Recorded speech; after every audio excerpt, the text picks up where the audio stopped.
Hi everyone, welcome back to The Mystic in the Woods. I'm Kate, and today we're just going to talk about a handful of decks that I find helpful when working with Mary Magdalene.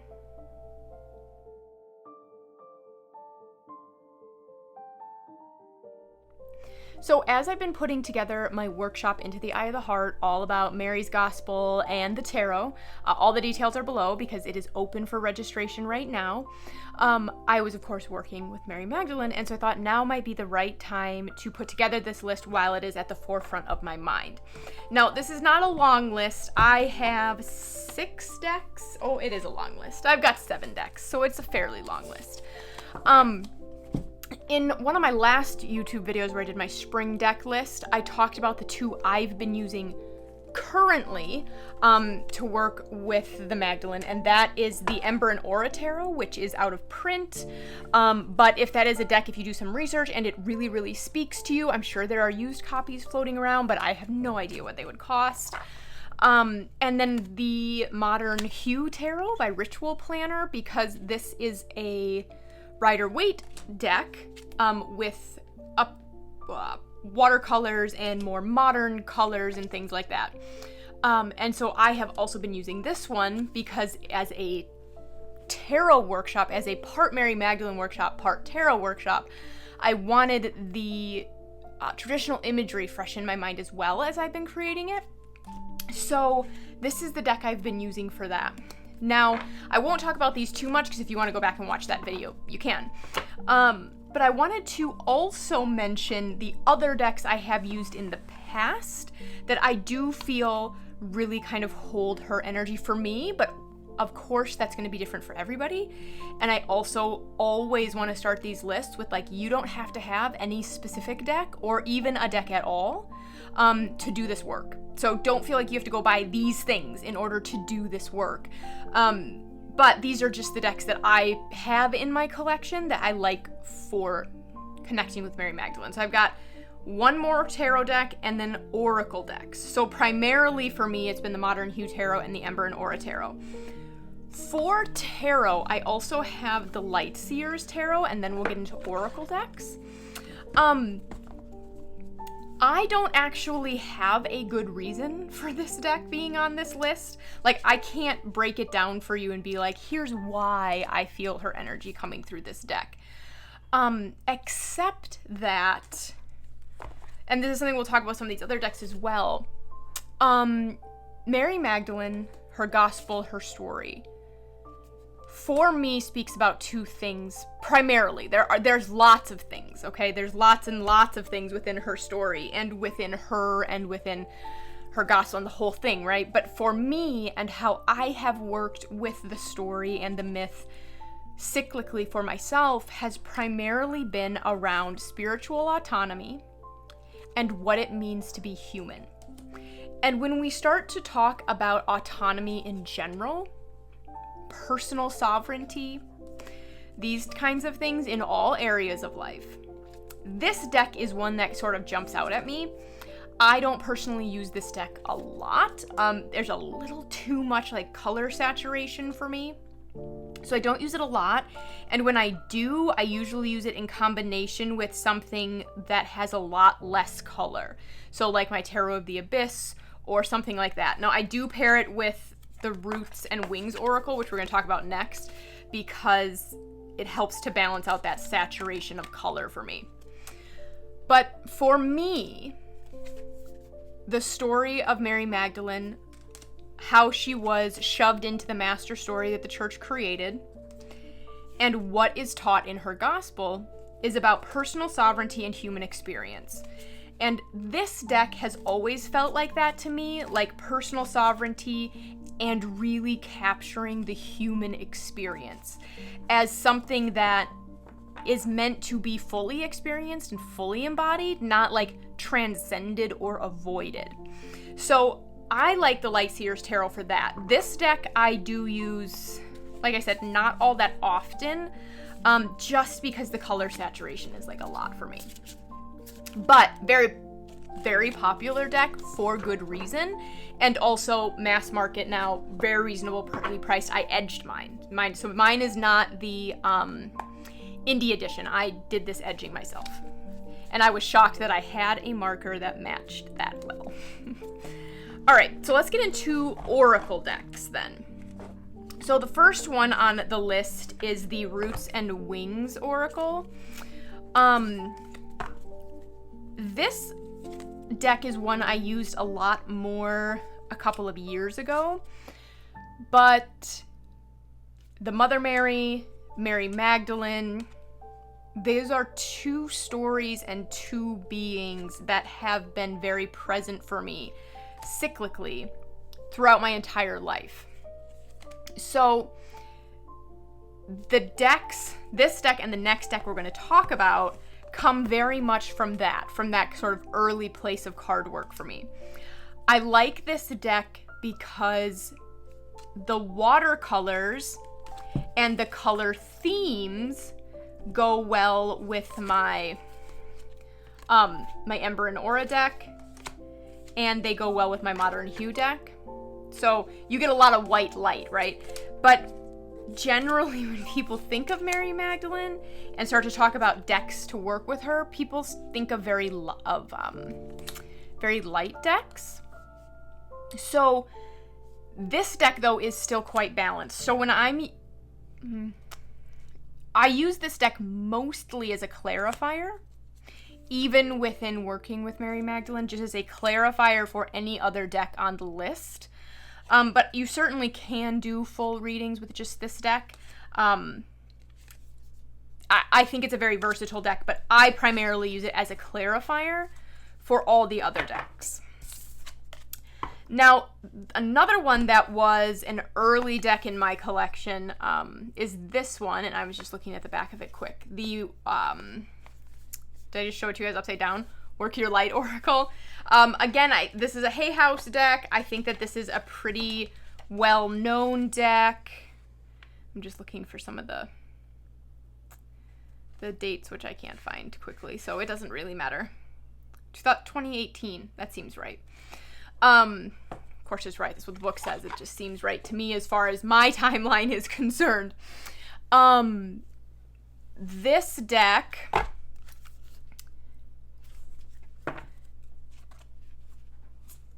is again very light, and for me very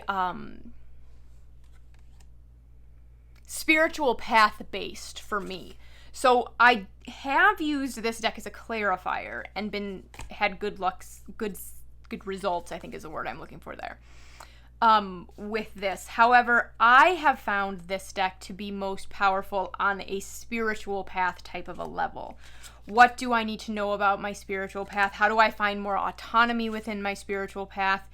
When I'm working with the Magdalene and the myth and the story in that regard, as far as trusting myself, trusting my truth, who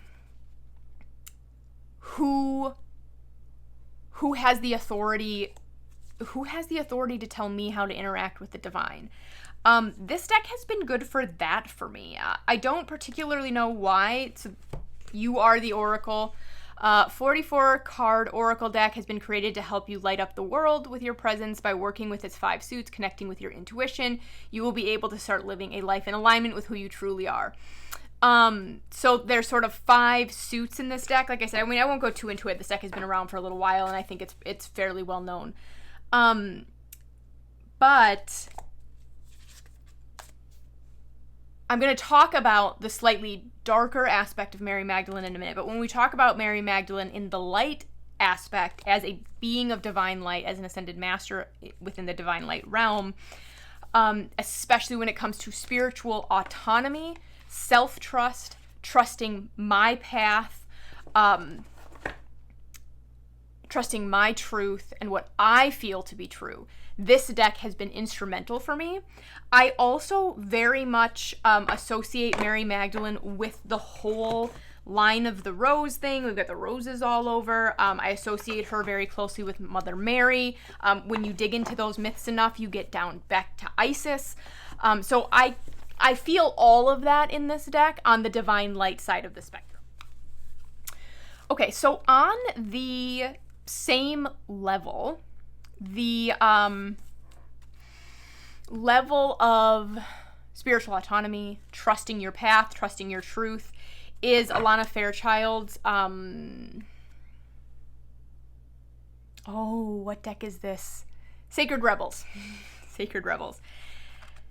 This deck is very much in alignment with that for me. What is my path? What do I need to know about my spiritual path? What are the big picture pieces of my soul's growth and evolution and purpose and all these things? I find a lot of that in this deck, and I also like that this deck feels very balanced to me.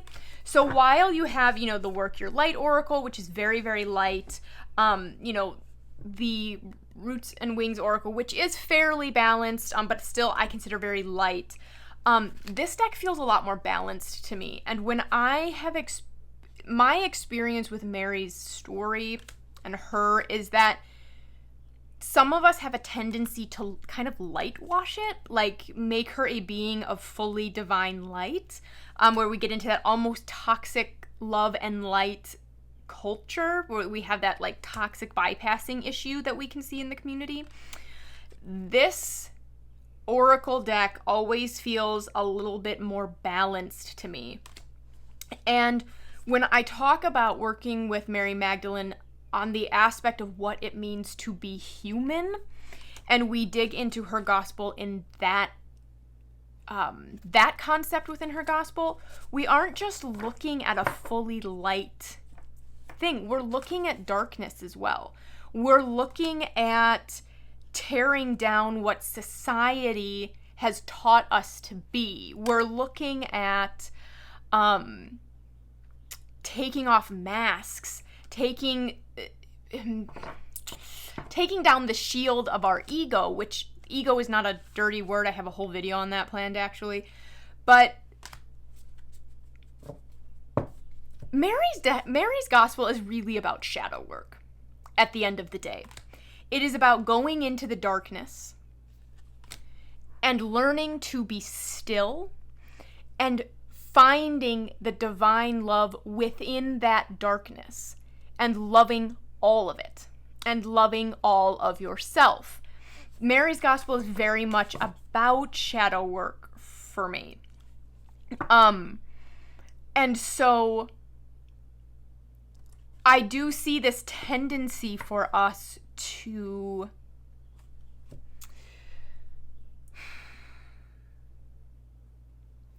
really shove her story into one of all light. Whereas I think that when we talk about Mary's story and we look at, having 7 demons cast out of her, and we look at the 7 powers within her gospel, we're actually looking at somebody who has mastered shadow work. And the shadow isn't evil or bad. It is pieces of ourselves that have been fragmented that is just a place that needs more love so it can be brought back into, full, healthy expression of being both fully human and fully divine. So this is one of the decks that I like for that aspect because it feels more balanced to me than something like the White Light Oracle, which is sitting over here actually, Alana Fairchild. I don't use this, it just happens to be sitting on my desk. I don't personally, or I shouldn't say that, I haven't used this much to work with Mary Magdalene. This is actually a Lucifer deck for me, a little side note.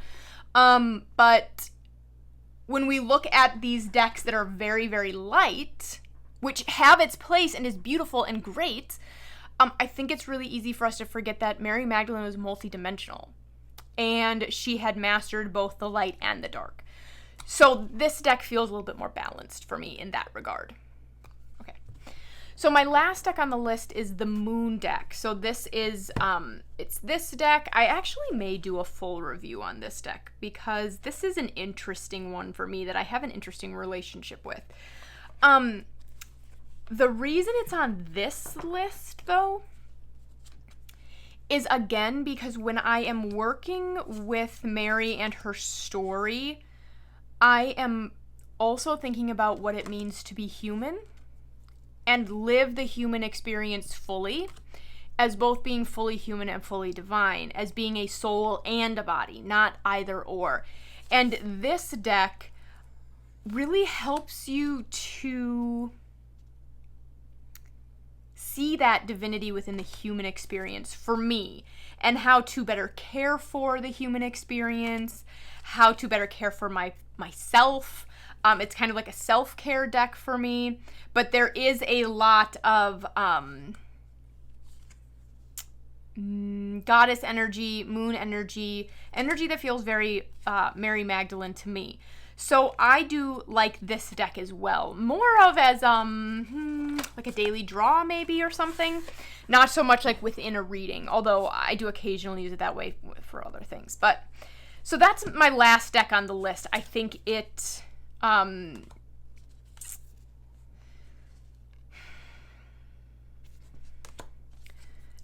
brings in another layer of her story that we don't always think about. So this one says, I trust the mystery of life. I am at home in my body and peace in my spirit.